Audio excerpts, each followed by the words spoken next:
अगर आपने साल 2001 में सिर्फ 55,000 रुपए डालकर एक रॉयल एनफील्ड बाइक खरीदी होती तो आज की डेट में ये पुरानी और खटारा बाइक हो चुकी होती। लेकिन साल 2001 में ही अगर आपने इन्हीं 55,000 रुपए से एक ट्रैक्टर ब्रांड आयशर मोटर्स के शेयर खरीदे होते तो वही 55,000 रुपए आज की डेट में 4 करोड़ के आसपास हो गए होते। और आयशर के शेयर्स में 3,90,000% की ये जो ग्रोथ हुई है वो एक मोटरसाइकिल की वजह से है। ये रॉयल एनफील्ड की आज की डेट में मार्केट वैल्यू का एक छोटा सा नमूना भर है, मगर रॉयल एनफील्ड की रिवाइवल स्टोरी किसी फिल्मी कहानी से कम नहीं है, क्योंकि रॉयल एनफील्ड अपने इतिहास में एक बार नहीं, दो बार नहीं, बल्कि तीन बार ऑलमोस्ट बंद होने की कगार पर पहुंची है। लेकिन फिर एक 26 साल के लड़के ने ऐसा बिजनेस बनाया कि लगभग मिट्टी में मिल चुकी रॉयल एनफील्ड को आज इंडिया ही नहीं बल्कि ग्लोबल बाइक मार्केट में 7th रैंक पर लाके खड़ा कर दिया। जो रॉयल एनफील्ड साल 2005 में सिर्फ 25,000 यूनिट्स ही बेच पा रही थी, वही रॉयल एनफील्ड अब एक साल में ऑलमोस्ट 1 मिलियन मोटरसाइकिल बेच रही है। लेकिन जिस रॉयल एनफील्ड को खुद अंग्रेज नहीं बचा पाए थे,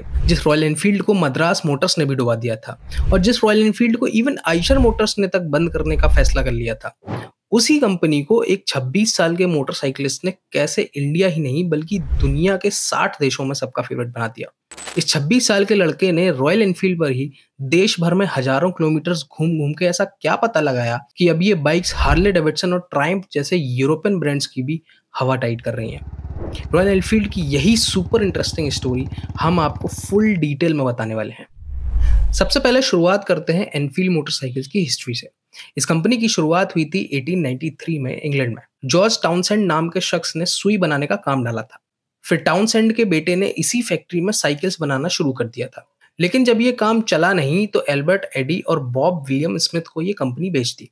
अब इसका नाम हो गया था एडी मैन्युफैक्चरिंग कंपनी। लेकिन कुछ ही सालों बाद एडी को रॉयल आर्म्स फैक्ट्री से कुछ हथियारों के पार्ट्स बनाने का ऑर्डर मिला और अब कंपनी का नाम कर दिया गया एनफील्ड मोटरसाइकिल्स लिमिटेड।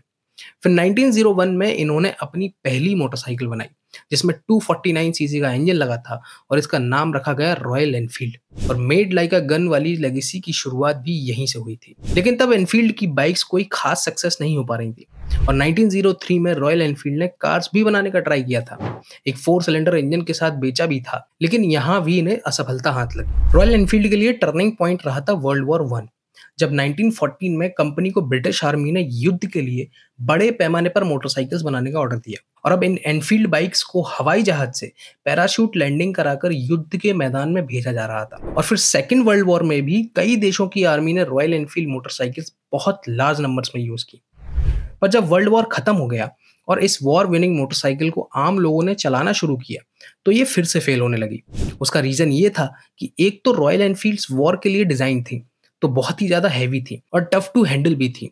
जल्दबाजी में बनी ये बाइक्स बहुत हैवी मेंटेनेंस थी और चलते चलते कहीं भी खराब हो जाती। और ऊपर से विश्व युद्ध खत्म होते ही जापानीज ब्रांड्स की लाइट, फास्ट और सुपर रिलायबल बाइक्स भी दुनिया भर में तेजी से बिकने लगी थी। नतीजतन रॉयल एनफील्ड्स के इंग्लैंड में बुरे दिन शुरू हो गए।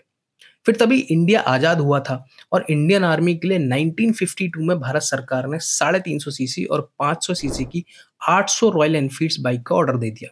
इस ऑर्डर को पूरा करने के लिए आरई ने इंडिया की एक bike importer company Madras Motors से डील की और फिर 1955 में मद्रास मोटर्स ने रॉयल एनफील्ड्स के इंडिया में 50% से ज़्यादा शेयर्स ले लिए और इसका नाम कर दिया एनफील्ड इंडिया। अब मद्रास मोटर्स इन बाइक्स के यूके से पार्ट लेकर चेन्नई वाले प्लांट में असेंबल करने लगी। लेकिन इनकी बाइक्स अभी भी उतनी ही टेरेबल थी, पर क्योंकि इंडिया में उस वक्त और कंपटीटर नहीं था तो ये आराम से बिकती रही। पर जैसे ही 1991 में इंडिया की इकोनॉमी ग्लोबल ब्रांड्स के लिए खुल गई तो यहाँ भी होंडा और कावासाकी जैसे ब्रांड्स ने हल्की, सस्ती, सुपर रिलायबल और बढ़िया माइलेज वाली बाइक्स बेचना शुरू कर दिया और तब एनफील्ड्स को लोगों ने खरीदना ही बंद कर दिया। फिर जाकर 1994 में ट्रैक्टर बनाने वाली कंपनी आयशर मोटर्स ने एनफील्ड इंडिया को खरीद लिया और वापस से नाम रॉयल एनफील्ड कर दिया। लेकिन फिर 6 साल तक मेहनत करने के बाद भी जब रॉयल एनफील्ड कंपनी डूबती ही चली गई तो साल 2001 में आयशर ने रॉयल एनफील्ड को बंद करने का सोचा और ये अनाउंस करने के लिए एक बोर्ड मीटिंग बुलाई। इस मीटिंग में आयशर मोटर्स के मालिक विक्रम लाल के बेटे सिद्धार्थ लाल भी मौजूद थे। तब 26 साल के सिद्धार्थ ने इस बार रॉयल एनफील्ड को जिंदा करने का एक लास्ट चांस मांगा। बोर्ड उनके विजन से कन्विंस हुआ और रॉयल एनफील्ड की कंप्लीट कमान सिद्धार्थ लाल को दे दी। सिद्धार्थ लाल एक बिजनेसमैन से ज्यादा ट्रू बाइकर है और बाइक्स को लेके उनका डेडिकेशन इस हद तक है कि जब रॉयल एनफील्ड को खड़ा करने की ठान ली, तो आइशर ग्रुप्स के जो 15 अलग-अलग बिज़नेस चल रहे थे, जिसमें वो फुटवियर से लेकर कपड़े तक बनाते थे, सिद्धार्थ लाल ने इन 15 बिज़नेस में से 13 को एक झटके में बेचकर अलग कर दिया। अब फोकस करने के लिए सिद्धार्थ के पास सिर्फ आइशर ट्रक्स और रॉयल एनफील्ड ही बची थी। पर सिद्धार्थ रॉयल एनफील्ड को जिंदा करने के लिए मीटिंग्स और मार्केट रिपोर्ट्स के चक्कर में नहीं पड़े, बल्कि खुद रॉयल एनफील्ड की बाइक उठाकर निकल गए पूरे देश के छोटे बड़े शहरों में। इसके लिए सिद्धार्थ ने अपनी कंपनी की बाइक पर कुछ दिन नहीं बल्कि महीनों तक घूमे, और इस दौरान सिद्धार्थ लाल ने सैकड़ों कस्टमर्स से, डीलर्स से, इवन छोटे छोटे मैकेनिक से भी रॉयल एनफील्ड बाइक्स की प्रॉब्लम पर डिस्कस किया और रिव्यूज लिए और जाना कि बाइक में क्या क्या चेंजेस की जरूरत है। इतना ही नहीं, अपनी देश भर की जर्नी में सिद्धार्थ ने उन कस्टमर से भी बात की जो रॉयल एनफील्ड को पसंद नहीं करते या दूसरी जापानीज बाइक चलाते थे। उन लोगों से भी एनफील्ड ना लेने के रीजंस पूछे। अपनी इस पूरी जर्नी के बाद सिद्धार्थ के पास रॉयल एनफील्ड बाइक्स को लेकर वो इनसाइट्स हाथ लग चुके थे जो उन्हें कोई मार्केट रिसर्च नहीं दे सकती थी। ट्रिप खत्म करते ही सिद्धार्थ ने रॉयल एनफील्ड में कुछ बहुत ही मेजर चेंजेस शुरू किए। इसमें पहले तो सिद्धार्थ ने अपनी पूरी टीम को रॉयल एनफील्ड बाइक से ही ऑफिस आने जाने की एडवाइस दी, ताकि टीम को खुद इसकी कमियां एक्सपीरियंस हो सकें, और सिद्धार्थ खुद भी आए दिन बाइक से ही ऑफिस आते हैं। सिद्धार्थ ने रॉयल एनफील्ड बाइक्स में सबसे मेजर चेंजेस मैकेनिकल लेवल पर किए। उन्होंने इन बाइक्स में कास्ट आयरन पर बनने वाले इंजन हटाए और एल्यूमिनियम से इंजन बनाने शुरू किए। अब सिर्फ कास्ट आयरन को हटा के एल्यूमिनियम के इंजन लगाने से कितना बड़ा फर्क आ गया, ये जान के आपकी आंखें खुली रह जाएंगी। अगर इसकी साइंस में जाएं तो एल्यूमिनियम आयरन से बहुत ही ज्यादा हल्का होता है, और फर्क इतना है कि 1 मीटर का आयरन क्यूब जहां 7200 केजीज वजन का होगा, वहीं 1 मीटर का एल्यूमिनियम क्यूब सिर्फ 2700 केजी का होगा।